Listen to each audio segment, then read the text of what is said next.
Imagine for a moment that you're walking through a dense forest. The path is unclear, and the shadows of the trees, they seem to close in around you. You feel a sense of uncertainty, a longing for clarity, for direction. And then, like a beacon of light, a guide appears. This guide speaks with such certainty, such confidence, that you can't help but feel drawn to them. They offer you a map, a way out of the forest, a way to find the light. And in that moment, you begin to trust them. You begin to believe that they know the way, that they can lead you to safety, to enlightenment, to something greater than yourself. This is how it begins. The guide, the leader, the guru, they create a story, a narrative that resonates with your deepest desires, your most hidden fears. They offer you something exclusive, something that feels like it was meant for you. And as you listen, as you allow their words to sink in, you'll start to feel a shift.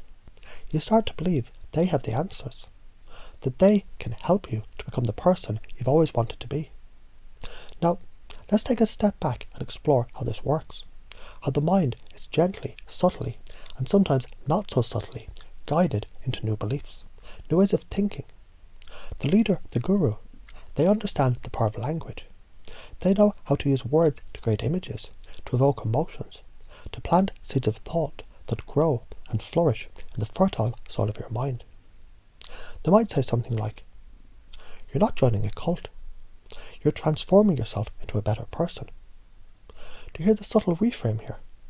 The shift from something negative, something to be feared, to something positive, something to be desired.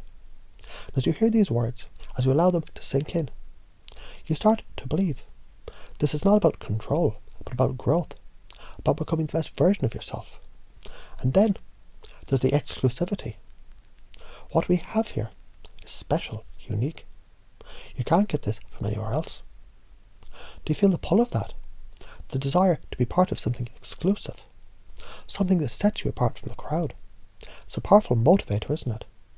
As you hear these words, as you feel that pull, you start to believe this is where you belong, that this is where you can find what you've been searching for.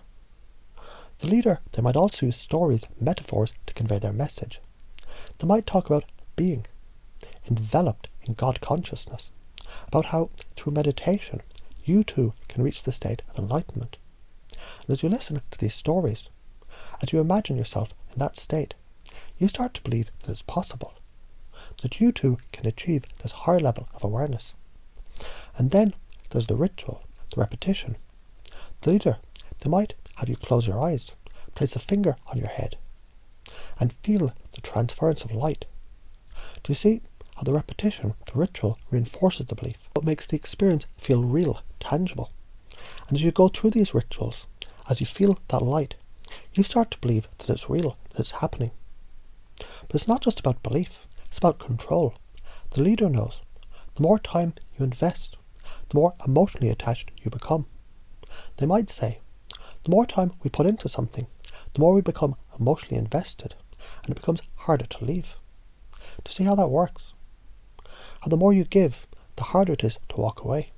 As you invest more and more of your time, your energy, yourself, you start to feel it's not just a belief, but it's a part of who you are. And then there's the breaking down of individuality. The leader, they might enforce conformity through appearance, through diet, through thought. Think like me, be like me. Do you hear the command in that?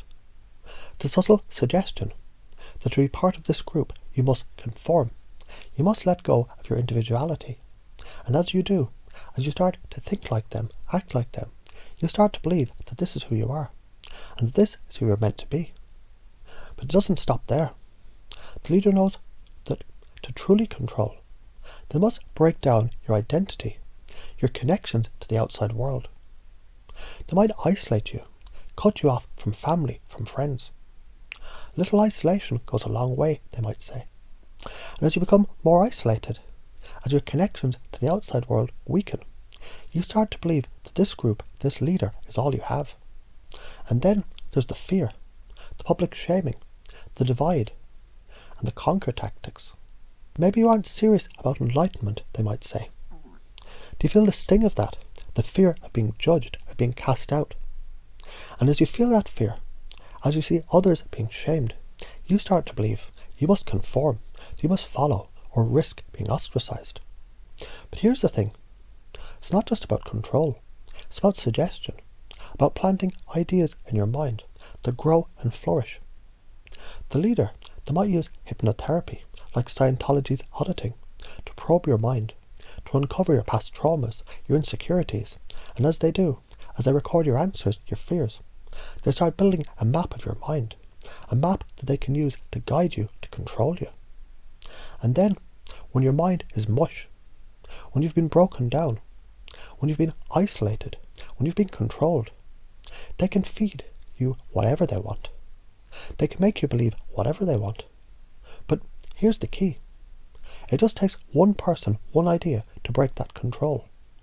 When people talk to each other, when they share their experiences, that's when truth comes out. That's when the control starts to weaken, when the beliefs start to crumble. So as you walk through this forest, as you listen to the guide, as you feel the pull of their words, remember this. The mind is a powerful thing. It can be guided, it can be controlled, but it can also be freed. And sometimes all it takes is one person, one idea to light the way.